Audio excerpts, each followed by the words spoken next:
Shalom, Israel. Yahbashim Yahushua Barakatah. It's Priest and Officer Yahshala reporting to you from boots on the ground. Let's get right into the disturbing mess. Florida couple accused of taking turns slashing man's throat, throwing him off bridge during sick heist. A Florida couple was arrested after luring a man from Facebook on a date before kidnapping him, taking turns cutting his throat, and then throwing him from a bridge as part of a twisted murder and robbery plot, authorities said Tuesday. But despite the culprit's best efforts, the badly injured victim survived and was able to lead law enforcement officers to the alleged attackers. Suspects Natalie Francesca,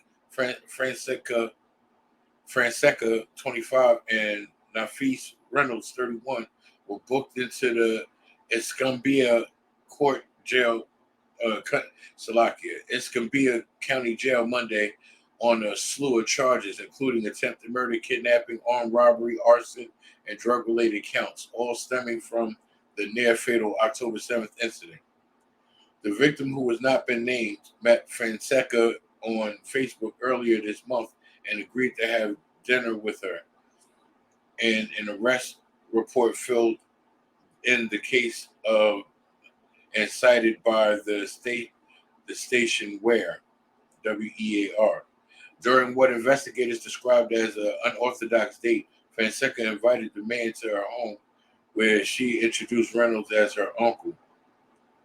The trio then took a drive to the victim's home before getting back in the car and going on another ride, during which officials said Francesca and Reynolds attacked him and told him he was going to die.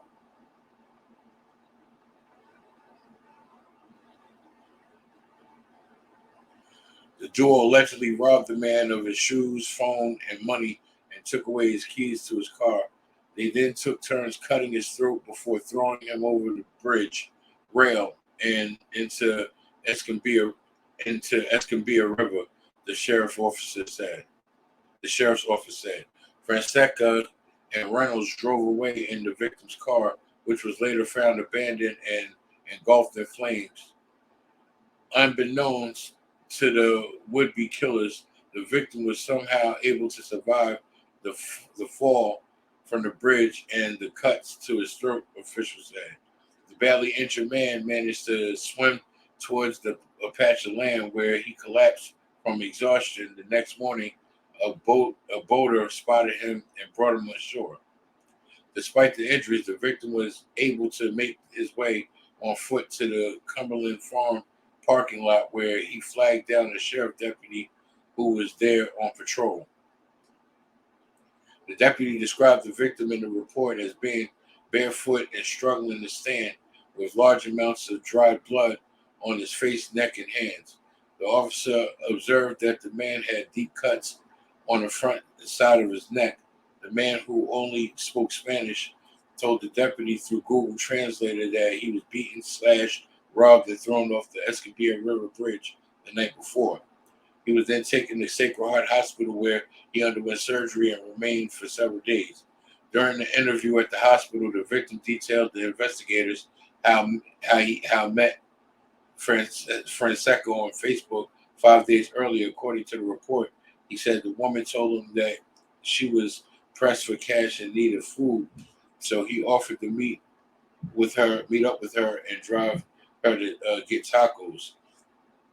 The next day, Francesca alleged messaged the victim again and asked to meet up. The man drove to a house where he met Reynolds, setting the stage for a night of torture that nearly ended his death.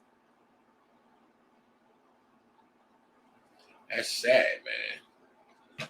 That's sad. More black and Hispanic crime on one another. This is truly a sad case, and all this stems from not knowing the law, statutes, and commandments, and living off of Esau society and kingdom, and struggling and don't know what else to do but try to set up your own con for a fall. Like, asking for help is one thing, but you set the brother up and then try to unalive him. Like, that's retarded. That's straight ridiculous. If there's any updates on this case, I will keep you posted as it arises. This is Preaching Officer Yashal reporting to you from Boots on the Ground. Shalom.